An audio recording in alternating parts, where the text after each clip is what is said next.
Olha que honra receber aqui o doutor Wilson Gonzaga. E eu quero, antes de falar, assim, deixar ele falar, eu quero apresentá-lo para você que ainda não o conhece.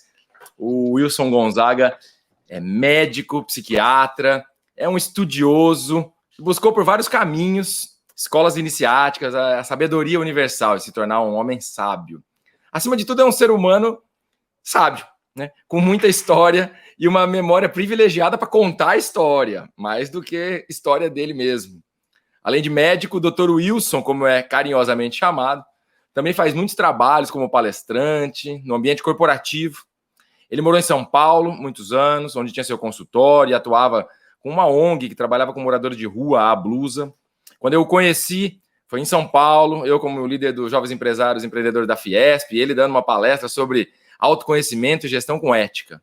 Mas nos últimos anos, o Wilson recebeu um chamado da floresta e se mudou para o Amazonas, onde, apesar de ter residência em Manaus, né, e tem um consultório lá, ele trabalha também em algumas cidades do interior do estado, onde atende a população ribeirinha, cabocla, inclusive, o que lhe rende ainda mais experiências e histórias de vida. Bem-vindo, doutor Wilson Gonzaga, ao IntegriCast, esse podcast da Escola da Integridade. Fala aí pra gente. Lucas Pi, meu compadre, meu amigo, meu irmão, o teu pedido é uma ordem que obedeço com prazer de estar aqui batendo papo com você, até porque as nossas conversas sempre, pelo menos até onde eu tenho a minha memória, sempre foram boas, sempre foram curtas, por mais longas no tempo que elas duravam, a gente acabava com gosto de quero mais. E agora eu só espero que a única diferença é que tenha testemunha. Aliás, é muito egoísmo nosso, as nossas conversas não poderem ser compartilhadas, e a gente está agora fazendo gravando aqui para poder compartilhar. Sempre realmente tempo curto, sempre um aprendizado, uma honra a sua presença e os nossos profundos bate-papos. Meu compadre. Estou bem feliz de tê-lo aqui. Mas para que as pessoas te conheçam um pouco mais e a gente bater um papo sobre esses assuntos que a gente traz aqui no IntegriCast, sobre integridade, consciência, eu quero começar te fazendo uma pergunta, né? Você que é psiquiatra, então trabalha diretamente ligado a essa questão de saúde mental, como que você está vendo? Assim, está vendo piora no que está acontecendo no mundo, não só em termos de pandemia, mas de uns tempos para cá, especialmente nessas questões que o mundo está falando muito de saúde mental hoje, depressão, ansiedade, ou foi sempre assim, Wilson? Como é que é você como médico no consultório? Conta pra gente. Não, cara, não foi sempre assim, não. É impressionante. Bom, eu tenho a vantagem o privilégio de ver tudo isso, porque sou velho, né? Então estou vendo essas mudanças, eu vou fazer 40 anos de psiquiatra, de especialista. E, assim, eu me lembro, no começo da minha carreira, cada 10 pacientes que a gente tinha no consultório, um era deprimido, os outros 9 eram psicóticos. Quase todos esquizofrênicos, alguns com o antigo PMD, que nem tem mais esse diagnóstico, que era o distúrbio bipolar mais grave e tal. Bom, enfim, hoje é o contrário.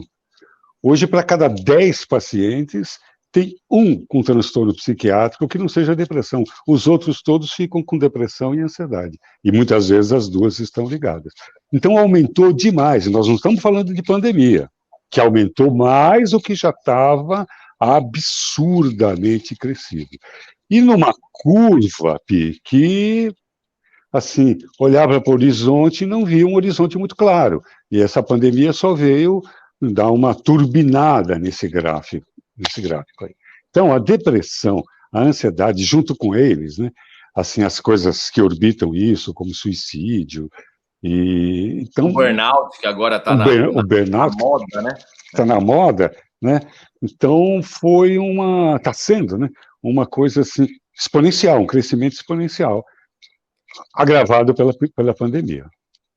Então, o que a gente tem ouvido falar muito, números, pesquisas, eles se confirmam na prática médica e na sua observação, como você está dizendo, né?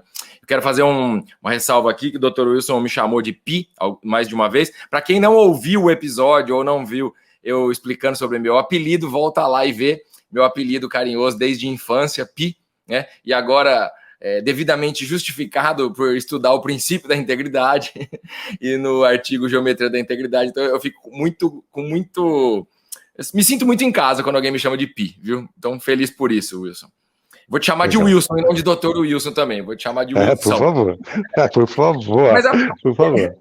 Pegando um gancho, né, com essa pergunta que eu te fiz e com essa triste realidade que a gente vê, você atende em consultórios, faz psicoterapia, já trabalhou em São Paulo, além desse teu trabalho como consultor, como palestrante, trabalhando com líderes em empresas, né, grandes empresas, como eu te conheci, inclusive.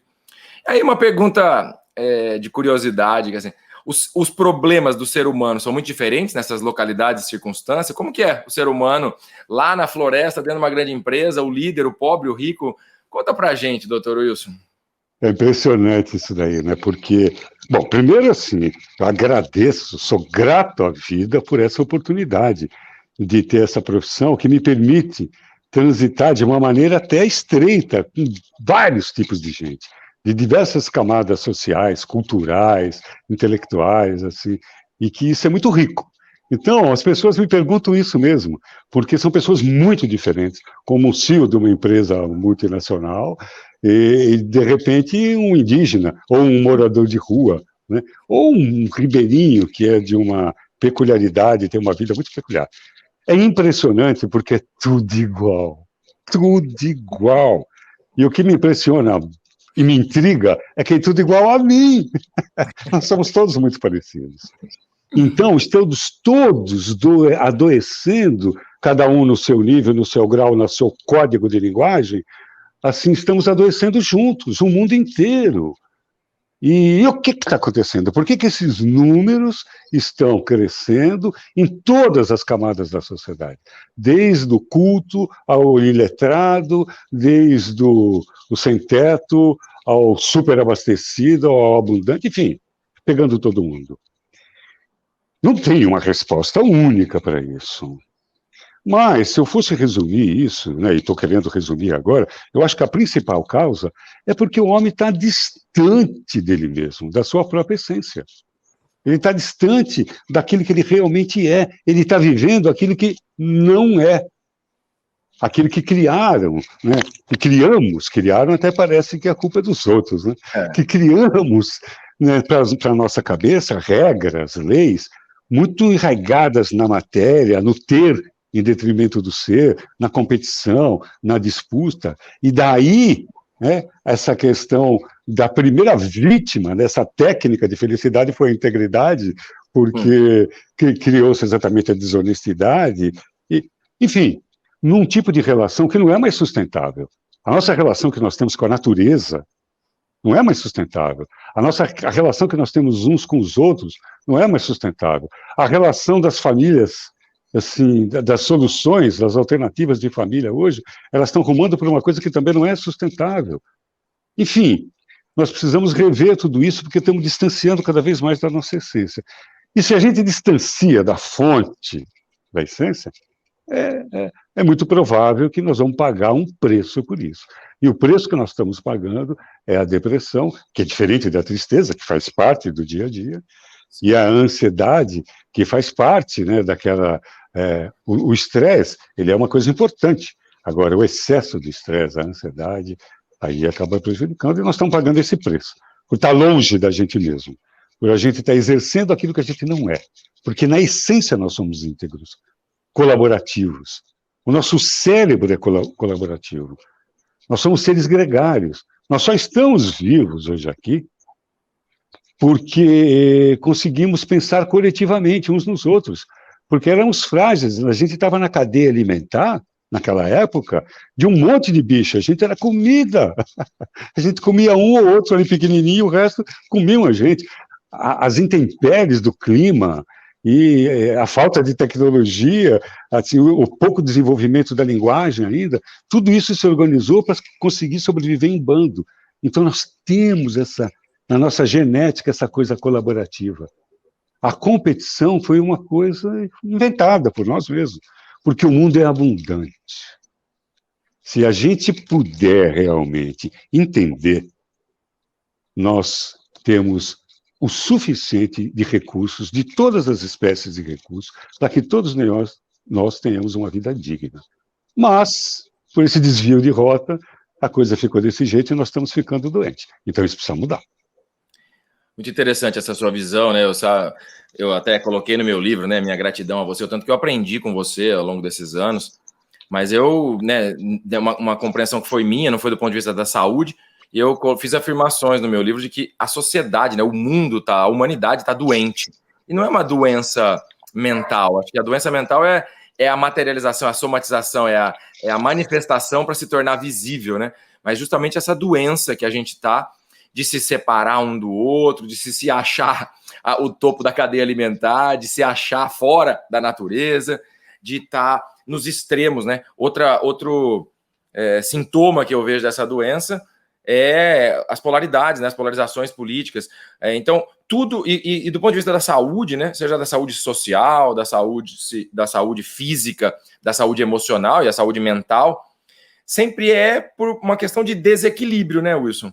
É sempre uma questão que a gente sai dessa coisa do equilíbrio, de estar no centro, de estar, de certa forma, o que você trouxe de sair da essência, da nossa verdade, da nossa integridade, é perder a mão, perder o equilíbrio ali, né? E eu fico pensando, assim, te ouvindo falar, e aí já emendando com uma pergunta, né? Qual o segredo para esse equilíbrio? O que a gente faz para não cair nos problemas de saúde mental, daqueles que são possíveis evitar, né? Então, a tua experiência como médico, ser humano, um cara experiente, o que é possível para a gente ter uma vida mais consciente, em integridade, de certa forma voltar à essência? O que você nos traz da sua sabedoria? Ai, ai, ai. Eu estou atrás dessa resposta. Você tem tempo? Não, até não é tão longa. Mas é o que eu tenho buscado, porque é o seguinte, essa pergunta é como dizer assim, como fazer para não se queimar vivendo no inferno? Porque a gente vive aqui, imerso nesse conjunto de relações, de valores. Então, a primeira coisa que eu busco fazer, e tudo que eu venho dizer agora, como você disse, é da minha experiência, né?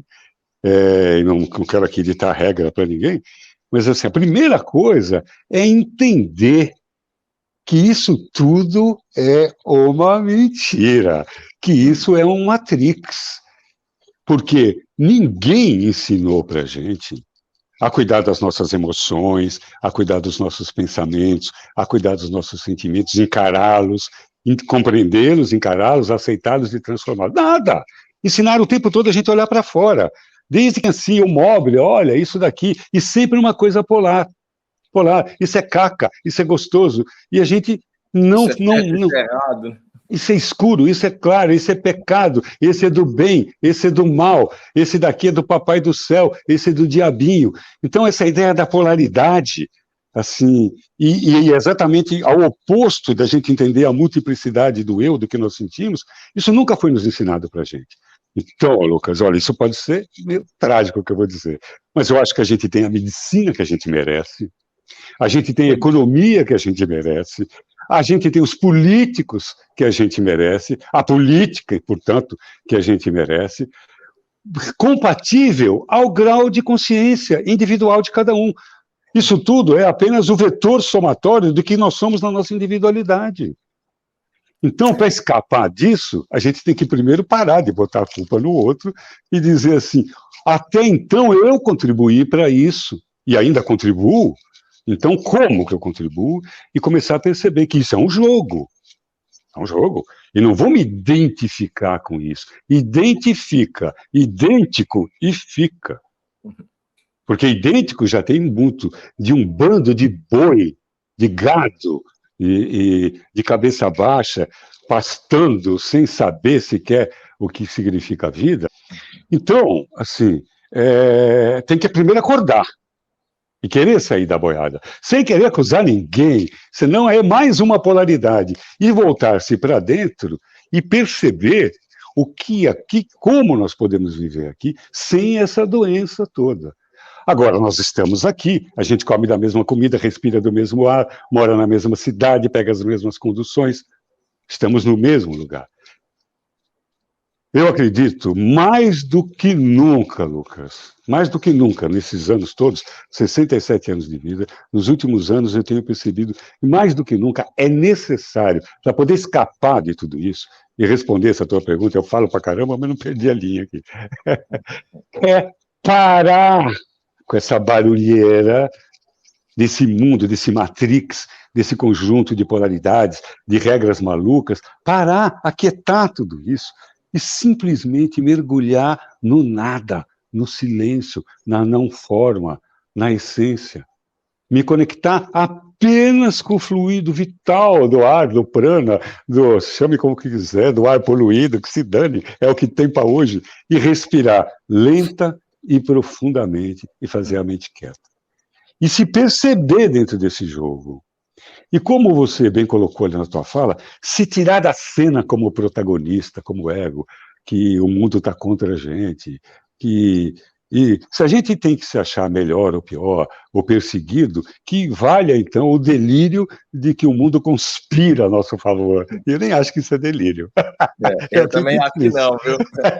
Também concordo com você. Conspira a nosso favor. Se a gente quiser, então, ter um tipo de pensamento mágico, que seja esse. Que e tudo vem para te ensinar, tudo vem para te mostrar.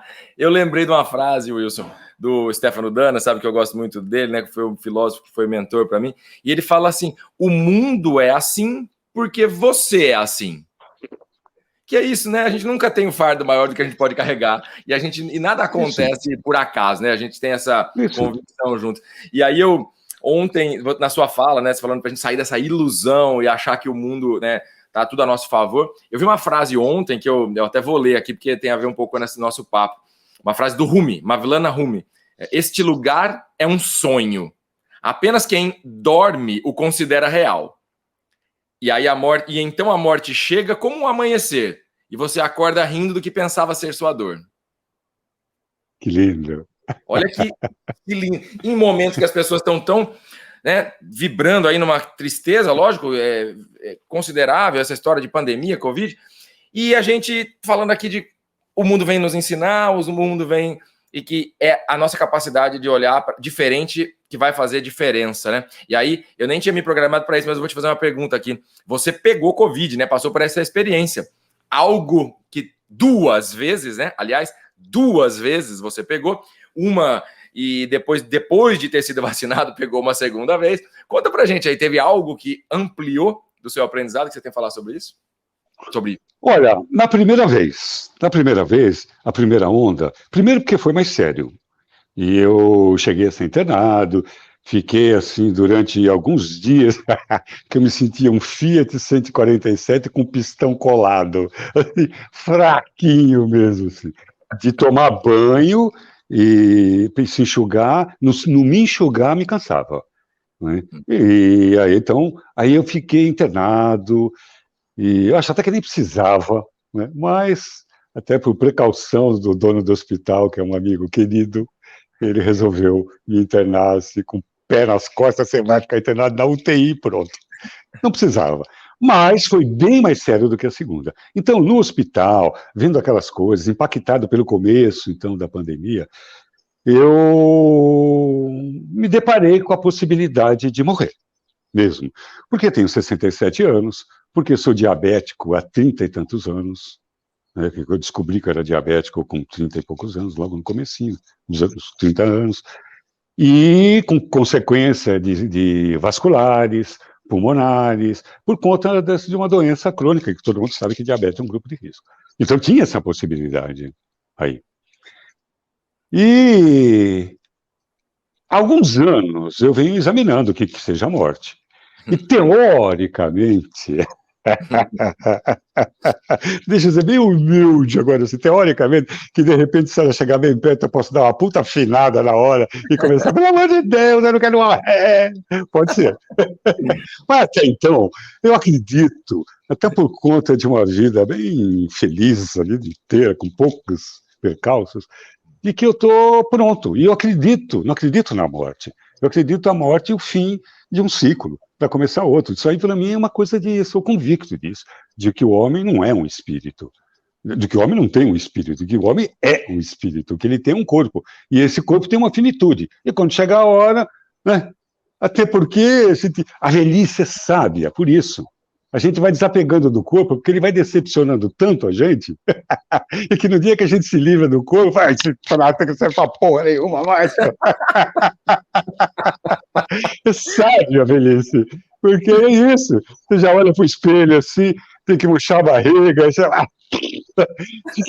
As coisas tudo meio mole, tudo meio caindo. Então, morrer para o idoso não é uma coisa tão. Então, acho que eu estou preparado.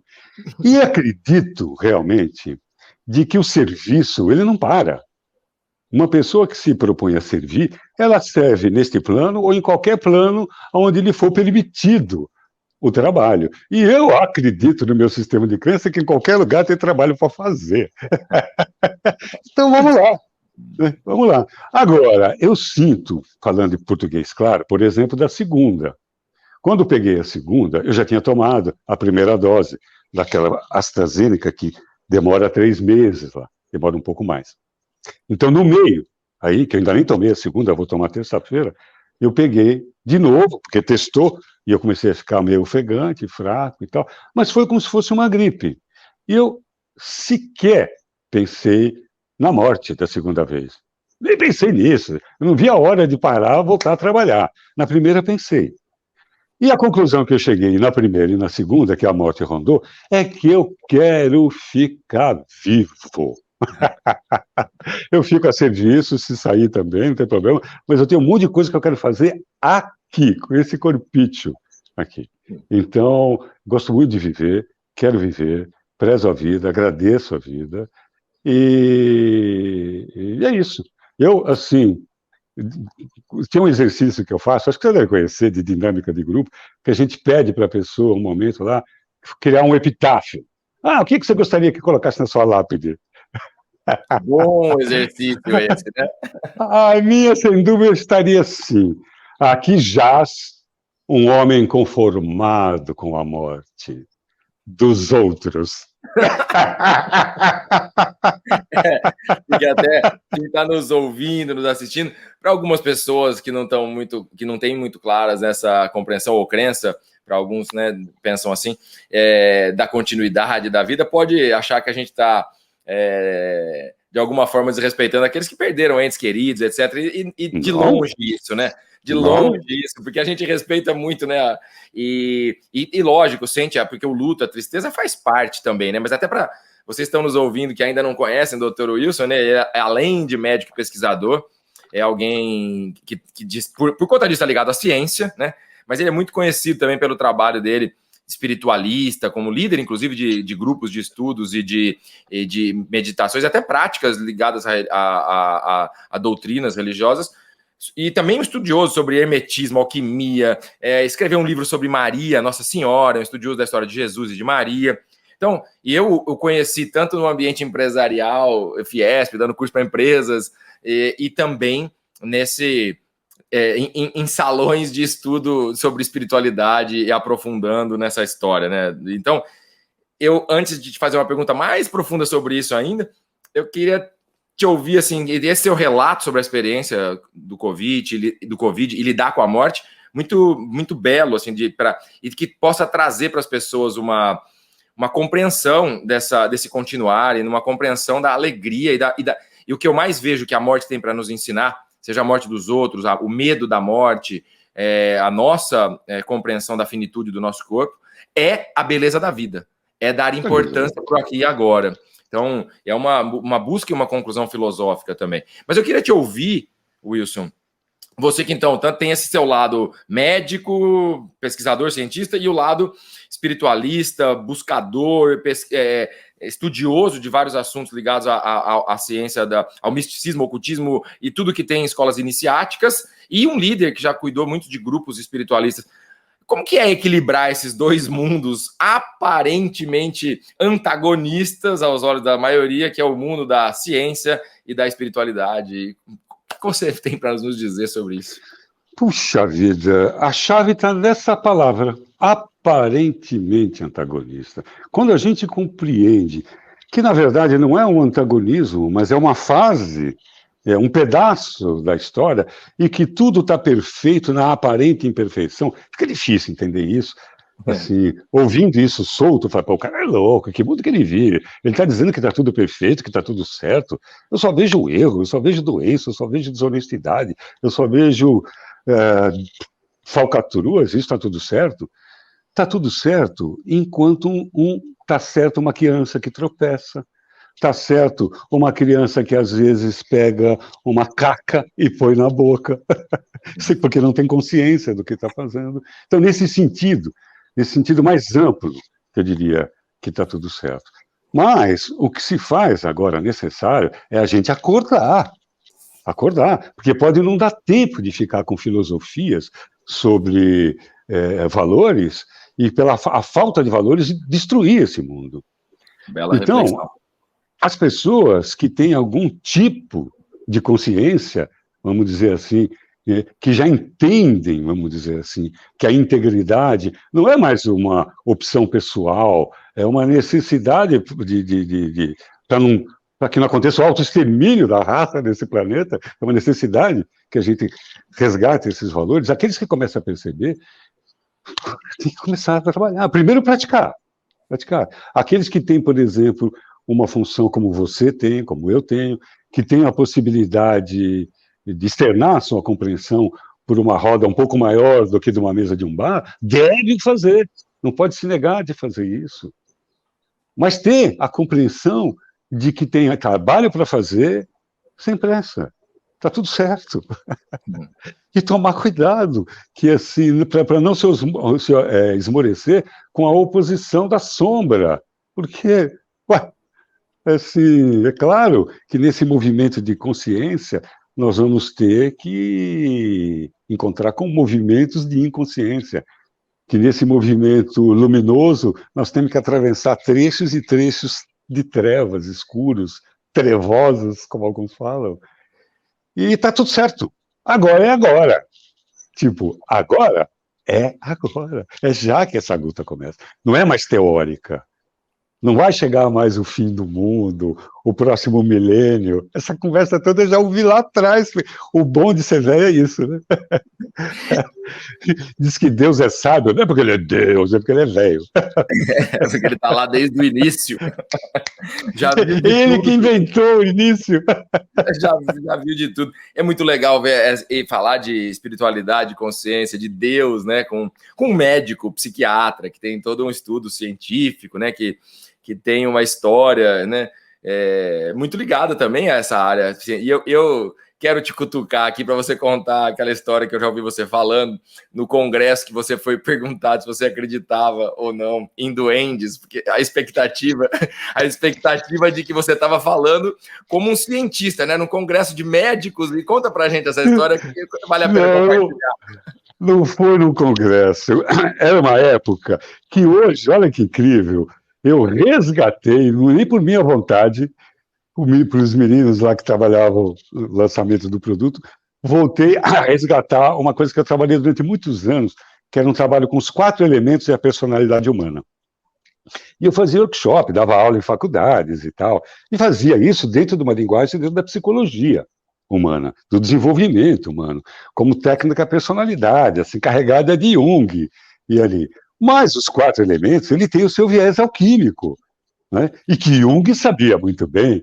Claro, ele quando trabalhou com os 4 elementos, ele sabia muito, nossa, e como sabia, como escreveu, como descreveu o trabalho com esses seres. Enfim, e aí, como eu era convidado a dar palestra em vários lugares, eu fui convidado a dar uma palestra sobre os 4 elementos e a personalidade humana na USP, na Faculdade de Matemática. E na plateia tinha 98% de japonês e 1,9% de mestiço, e 0,1% não japonês, que não tem nada a ver com japonês. E assim, só japonês tinha na plateia. Ali. E ali, eu falando sobre os 4 elementos e as coisas só falando do viés psicológico. Mas estava, na época, em São Paulo, você deve lembrar disso, um adesivo que todo mundo tinha no carro, que era da Lenda Lenda, uma loja de artigos esotéricos, que estava assim, eu acredito em duendes, né? Eu acredito em duendes. Então era moda, eu acredito em duendes. E aí, eu estava rezando para que ninguém me perguntasse sobre os elementais. Não vão me perguntar sobre elemental aqui. A esfera é os elementos e a psicologia. Dentro e aí da um cara... Hã? Dentro e da aí, dentro da USP, de uma escola de matemática. Aí um cara lá me perguntou, falou, doutor Wilson, o senhor pode falar sobre os elementais? Eles são mesmo. Eu sei lá, fala sobre os elementais. Eu até falei para eles, assim, falei assim, nossa senhora, eu estava rezando para que ninguém me fizesse essa pergunta hoje aqui. Porque eu vou ter que falar o que é, vou dizer para você que eu não sei o que é. Eu sei o que é. E comecei a falar dos elementais, dos homúnculos, dos gnomos, das fadas, dos seres etéreos, da dimensão etérea, o quinto elemento e tal. E tinha um cara que o cara não se coçava, não se ficava na cadeira, ele se coçava, ele punha a mão na testa, ele punha a mão no nariz, ele olhava, e ele não estava conformado com o que ele estava ouvindo, falando sobre gnomos, sobre fadas, né? E sério, e falando com cara de paisagem. O cara falando com teoria, né? Com seriedade. Teoria, fundamentando, classificando cada ordem em cada elemento. Pô. Aí uma hora o cara não aguentou e perguntou assim para mim, doutor Wilson, sabe, eu já estava lendo o corpo dele, já via que vinha flecha, né? Já sabia que vinha. O corpo dele estava explícito. E ele, assim, com um ar irônico, assim, falou, doutor Wilson, o senhor também acredita em duendes? Aí eu falei, não, claro que eu não acredito em duendes. Eles são muito mentirosos. Aí nessa hora, ele se ferrou, todo mundo riu, olhou pra cara dele e riu. Ele durou mais uns 5 minutos na plateia e se mandou. É muito legal isso, e nasceu essa conversa, né, agora, dessa pergunta que eu te fiz sobre o equilíbrio entre a ciência e a espiritualidade, e você trouxe questões alquímicas, né, e eu me recordei que recentemente encontraram vários livros do Sir Isaac Newton, né, considerado o pai da ciência moderna, e que ele era físico, matemático, astrônomo, teórico, blá, blá, blá, e que a ciência que a gente vê hoje, né, muito fria e que fatia as coisas para encontrar respostas, nasceu desse raciocínio newtoniano. E ele tinha profundos estudos alquímicos, gnose, magia. Só que isso ficou escondido. Agora leiloaram esses livros por alguns milhões, mas eu fico imaginando se naquela época ele tivesse publicado essas coisas, tinham queimado ele numa fogueira, né? Ele viveu em 1600 e pouco. Numa época obscura mesmo. Mas assim, pode-se falar que a ciência de Hermes é fantasiosa? Pode-se falar que a ciência mesmo, de próprio Abraão, as coisas que diz, é fantasiosa? Pode-se falar que Salomão era um cara que só entendia de religião, não entendia nada de ciência? Quer dizer, a ciência sagrada, a verdadeira ciência, sempre foi entregue para os homens. Mas exatamente por conta desse pensamento separatista, que pode mais chorar menos, o homem deteve isso em segredo e não usou a ciência a benefício de todos. Por isso, pagou com as pragas, com as coisas todas que aconteceram e, de novo, está pagando. Porque não utiliza o seu conhecimento com a sua verdadeira vocação, que é para beneficiar a todos. Então, sempre tem um mensageiro da ciência sagrada e que fala a linguagem que precisa ser dita no momento para que as pessoas entendam. Muito belo isso, porque na verdade toda a ciência que a gente vê, né? Hoje eu vi um post de alguém colocando a filosofia, né? O Dia das Mães, nós estamos gravando hoje essa nossa conversa no Dia das Mães aqui para ficar registrado para você que vai ouvir em qualquer outro dia, mas eu vi um post hoje falando das mães e falando da mãe de todas as ciências, que é a filosofia. E a filosofia é a busca pelo conhecimento, é a busca pela sabedoria. Então, quando a gente separa as coisas, a gente vem fora da consciência de onde vêm as perguntas das coisas, a gente sai da integridade, sai do equilíbrio, e tudo que a gente falou se junta aqui numa compreensão de que a busca de sabedoria, de conhecimento, ela não pode ter lado, não pode ter limitações, dogmas ou crenças limitantes, né? Então, bem legal essa nossa conversa, doutor Wilson Gonzaga, porque espero que quem nos esteja nos ouvindo e nos vendo também amplie assim, a possibilidade de pensar outras coisas, outros caminhos, a não ser aqueles que já fizeram até hoje, né? Então, que legal ver essa nascendo aqui nesse bate-papo que a gente sempre faz, né? Eu tenho mais perguntas aqui, mas não sei se você quer comentar sobre alguma coisa. Não, quero só falar uma coisa quando você estava falando disso. Eu lembrei agora, eu só não me lembro o nome dele, um neurocientista aí que me falou uma frase, eu achei aquilo tão legal, e que ele disse assim: a ciência agora descobre velhas verdades que provam antigas sabedorias. Exato. Perfeito. Coisa que lá já sabia, hoje conseguimos entender por quê. Mas sim, pronto. Perfeito, muito legal essa percepção. Eu vi também alguém comentando esses dias que não se amplia o conhecimento ou as leis, o que se amplia é a nossa capacidade de percebê-los. Exatamente. E de comprová-los, para provar para os céticos, né? Então,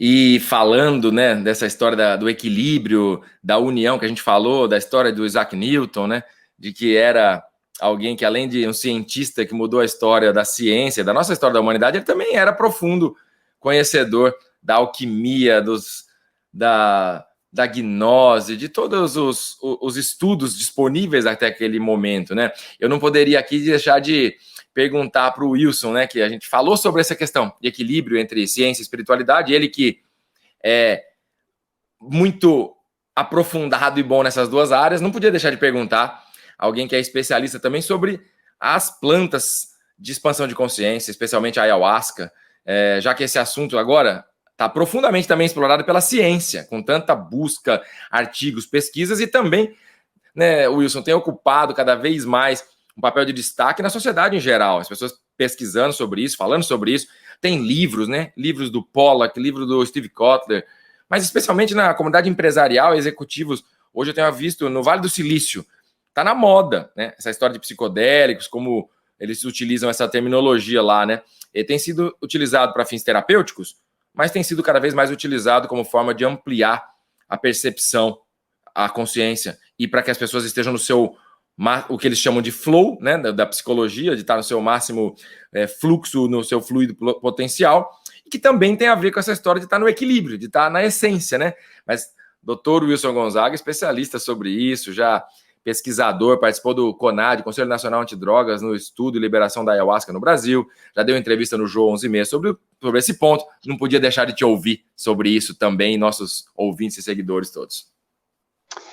Então, a minha história de vida, praticamente, está ligada à história da ayahuasca, porque eu conheci isso quando eu tinha 28 anos de idade, já era médico, psiquiatra, isso tem quase 40 anos, né? 30 e tantos anos, e quase 40. E como eu trabalhava na área de atendimento à drogadição, achei muito interessante uma bebida, um expansor de consciência. E fui estudar isso, e fui ver. E tive a oportunidade de participar do Conselho Federal de Entorpecentes para legalizar o uso dessa bebida, na primeira vez, e na segunda vez para criar o grupo deontológico, as regras para usar essa bebida dentro de comunidades. Então, legal, tenho um compromisso bem estreito com ela.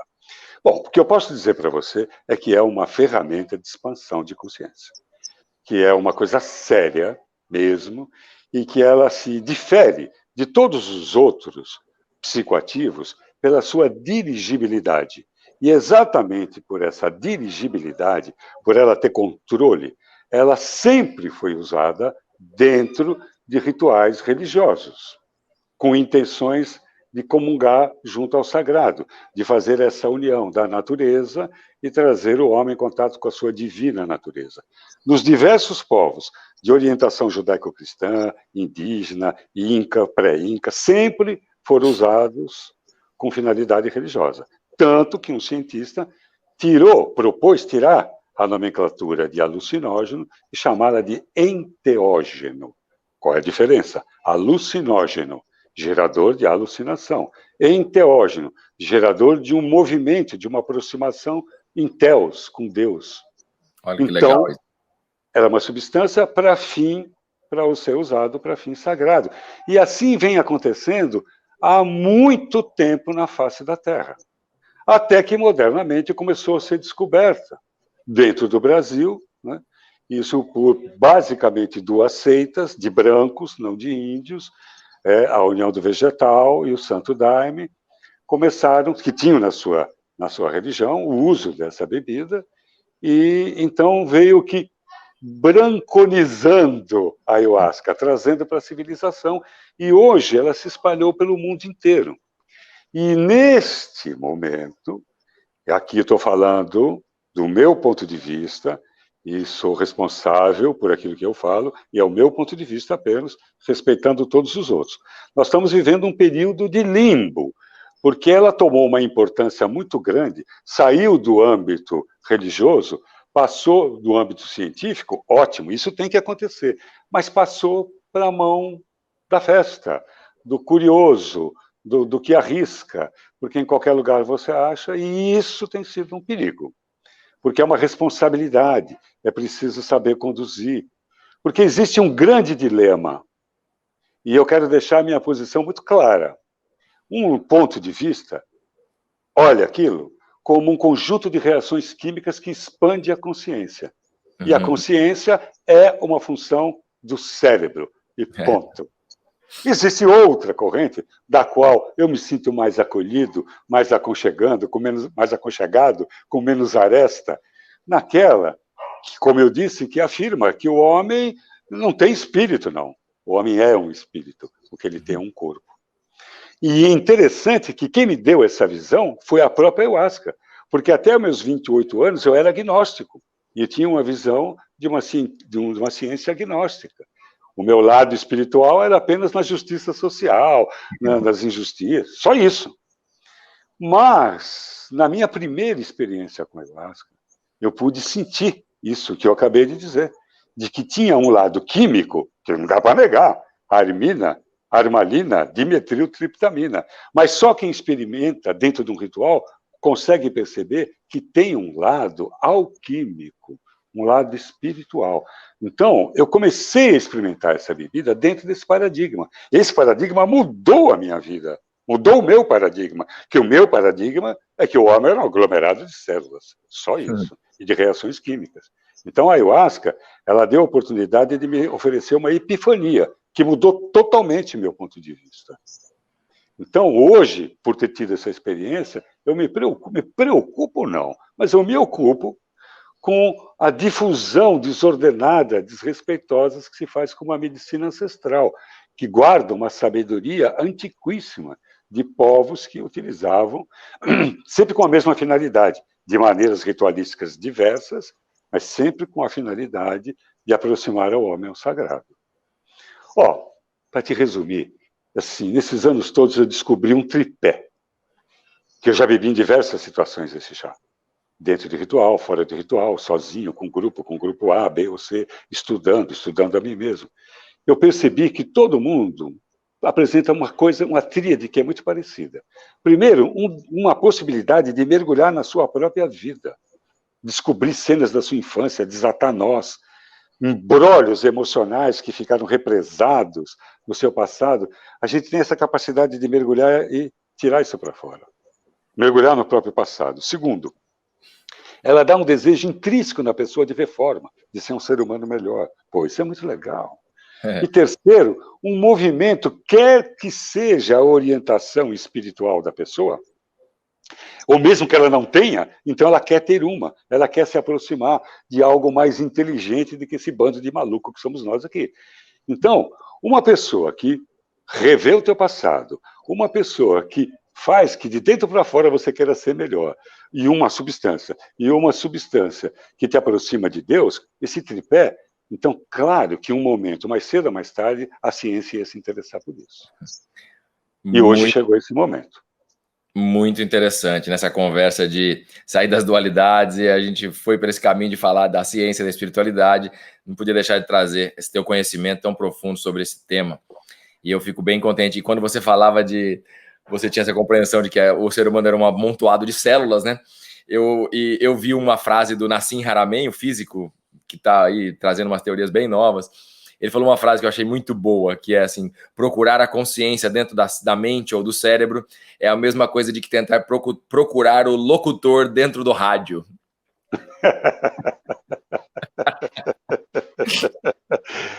Pô, mas o cara tá falando daí de dentro, tá, Sai que tem daí. que estar aí dentro. Se a gente dissecar, vai achar o locutor. Então, eu acho essa frase fantástica e com ela eu faço as perguntas finais aqui para você, bem rapidinhas, que é: Dr. Wilson, além de médico, psiquiatra, esse cara que tem esse estudo tão profundo de várias coisas, tudo que você já fez, quem é o Wilson Gonzaga? Quem é o Wilson Gonzaga como ser? Quais são seus sonhos, meu caro amigo? Olha, eu posso dividir. É engraçado, nunca tinha pensado nisso desse jeito. Eu posso dividir em dois: um de fora para dentro e um de dentro para fora. O de fora para dentro, eu sou um buscador. Um buscador. Que achei algumas coisas, mas é muito pouco ainda. Eu sei que tem muita coisa dentro de mim que eu preciso entender, buscar. Então, de fora para dentro, eu sou um buscador. De dentro para fora, para o mundo, eu sou um semeador. Essa é a minha missão. Semear. Semear a consciência. Semear a consciência. Do jeito que eu puder. Com os meus pacientes, no meu programa de rádio, nas redes sociais, nas minhas conversas. E eu acho que essa é a minha missão. Eu costumo dizer que eu sou um alto-falante. Isso é verdade. Quase 1 metro, já tinha quase 1,90 m, agora eu encolhi um pouco e falo pra caramba. Não há dúvida que nesse aspecto eu sou um alto-falante. Mas que eu sinto que eu sou, o que eu tenho que fazer é o que eu estou fazendo mesmo, ser um educador, um semeador. E, principalmente, em primeiro lugar, praticar, ou pelo menos tentar praticar essas coisas que eu estou semeando. Eu sempre me coloco como aprendiz também. Eu não me coloco como mestre, mas não mesmo, porque eu sei que não. Bem legal. Saiba que você tem semeado, eu conheço muitas pessoas que já desabrocham flores da sua semeadura, meu caro amigo. É uma honra estar aqui te ouvindo, aprendendo e compartilhando das nossas filosofais conversas com todos que nos ouvem, nos assistem. E eu quero só, antes de deixar você finalizar com a sua mensagem final para os nossos ouvintes e seguidores, dizer da minha honra, da minha gratidão, primeiro, de ter te conhecido, de aprender com o senhor, de poder ter, já deixei lá registrado no meu livro isso, nos ensinos, aprendizados e na minha dedicatória de gratidão, dos agradecimentos, mas faço aqui também de voz, de imagem, para te... primeiro, ter te conhecido, segundo, o tanto que eu aprendi com o senhor, segundo, de tê-lo como amigo, de tê-lo como irmão, e ter a honra, inclusive, de tê-lo como padrinho da minha filha, Clara. Então, gratidão por estar aqui no IntegriCast e nessa oportunidade a gente debater, bater papo e levar para o mundo, semear essas ideias e conceitos e concepções e crenças e convicções. Gratidão, doutor Wilson Gonzaga, o Wilson. Quais são suas mensagens finais? Olha, eu não poderia deixar de falar do Dia das Mães, né? E de homenagear e agradecer o sagrado feminino e a sagrada função do feminino, que é a maternidade. Legal. Mas também quero dizer que existe uma hipocrisia em cima dessa história de que o amor de mãe é perfeito, de que a gente tem que amar incondicionalmente a mãe e que a mãe tem que amar incondicionalmente o caso do fedelho do filho que só apronta. Eu acho que também tem limite isso daí. Mas é claro que, tirando as exceções, que tem mãe que não tem vocação para ser mãe, aí teve o filho, não teve vocação para criar, envelheceu, não teve vocação para ser mãe, tem a verdadeira vocação de mãe, que é essa coisa da intercessora, que é essa coisa do perdão, essa coisa do acolhimento, essa coisa da aceitação. E o mundo está precisando dessa coisa de mãe. E aí eu quero contar uma história rapidinha de Maria, a mãe de Jesus.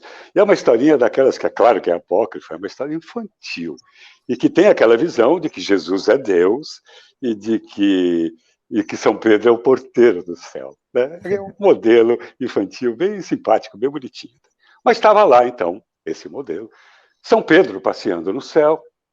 Ele olhou para um cara, falou, pô, mas eu não conheço esse cara.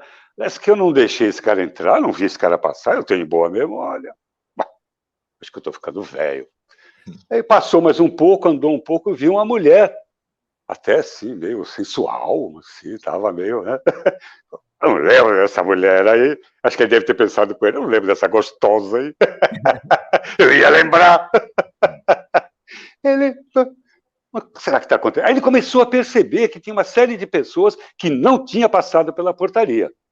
Aí ele ficou cabreiro e foi falar com Jesus. Chegou para Jesus e falou: Jesus, é o seguinte, eu tenho certeza, no começo eu achei que eu estava caducando, mas são várias e várias pessoas. Está vendo aquela pessoa? Está vendo aquele cara ali? Está vendo aquele senhor? Está vendo aquele rapaz ali? Esses caras não passaram por mim. Aí Jesus olhou e falou: nossa, que estranho. Vamos dar um rolê por aí. E foram andando, andando. Aí ele falou: pera um pouco, já sei. Tem um canto que a minha mãe adora meditar. Vamos lá. Quando ele chegou num canto em que Maria se recolhia para meditar, ele viu que tinha um buraco no céu. E tinha um rosário que caía lá na terra. Aí ele, o São Pedro olhou e falou: pá, olha lá, tem uns caras, uns caras da terra abusados que estão subindo por aqui. Por favor, Jesus, conserta logo isso. Aí Jesus olhou, coçou a cabeça e falou: não, isso é o que foi minha mãe que fez. Deixa assim que está tudo certo. Coisas de mãe. Muito bom, muito bom. Então, queridão, eu agradeço essa oportunidade, é sempre um prazer. E quero dizer para você que você é uma das pessoas mais bonitas que eu conheço. Isso vale no sentido de fora para dentro e de dentro para fora também. Gratidão por servir de espelho ao senhor. Foi um prazer esse nosso papo. Legal, querido. Isso aí, um prazer sempre estar juntos. Abraço, abraço.